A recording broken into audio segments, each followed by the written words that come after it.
আজকের এই মে দিবস পালিত হচ্ছে সারা পৃথিবীতেই। এই মে দিবস আমরা উদযাপিত করতেছি ধামরা ইলেকট্রিশিয়ান কল্যাণ সমিতির পক্ষ থেকে। সকল শ্রমিকদের ন্যায্য পাওনা আদায়ের লক্ষ্যে এবং কি সব দাবি পূরণের লক্ষ্যে আমাদের এই দাবি। শয়তানুর রাজিম, বিসমিল্লাহির রহমানুর রহিম। আজকের এই দিনে আমেরিকার একটি শহরে কর্মঘণ্টার নিয়ে আলোচনা হয়, আন্দোলন হয়।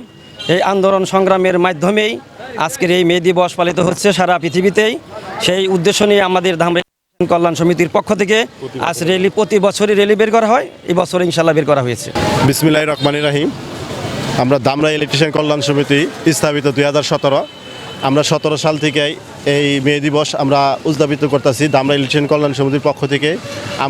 আমরা বলতে চাই যে শ্রমিকের যে একটা মানে হাহাকার, মানে শ্রমিকের যে চম, এই চমের দাবিতে আমরা চাই ধামরায় যত মিল কারখানা আছে, ইন্ডাস্ট্রি আছে, বা ধামরাইকে বাংলাদেশে যত মিল কারখানা আছে তাদের জানি ঠিক মতন জানি তাকে ঘাম শুকানোর আগে জানি চমড়া তাকে পরিশোধ করে মালিক পক্ষের কাছে আমাদের আবেদন। এইটার পরিপ্রেক্ষিতে আমরা প্রতি বছরই ধামরা ইলেকট্রিশিয়ান কল্যাণ সমিতির পক্ষ থেকে এই র্যালিটা বের করি। আমরা মে দিবস উপলক্ষে আমাদের আজকের এই ধামরা ইলেকট্রিশিয়ান কল্যাণ সমিতির পক্ষ থেকে আমাদের বিশাল র্যালি।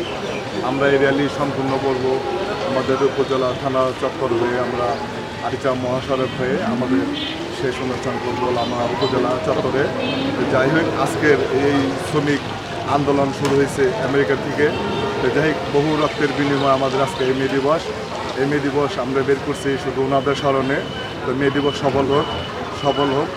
মে দিবস উপলক্ষে আমাদের যে ধামরা ইলেকট্রিশিয়ান কল্যাণ সমিতি 2017 স্থাপিত হয়েছে। স্থাপিত হওয়ার পর থেকে আমাদের প্রতি বছর মে দিবস উপলক্ষে আমরা র্যালি বের করে থাকি।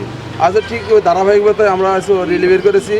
সকল শ্রমিকদের ন্যায্য পাওনা আদায়ের লক্ষ্যে এবং কি সব দাবি পূরণের লক্ষ্যে আমাদের এই দাবি সকলের ন্যায্য পাওনা পরিশোধ হোক। আজকে মে দিবস, আমরা চাই সকল শ্রমিক তাদের ন্যায্য মূল্য পায়, এই দাবিতে আমরা আজকে র্যালি বের করছি।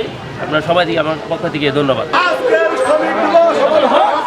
ধামরা ইলেকট্রিশিয়ান কল্যাণ সমিতির পক্ষ থেকে শুভেচ্ছা। ধামরা ইলেকট্রিশিয়ান কল্যাণ সমিতির পক্ষ থেকে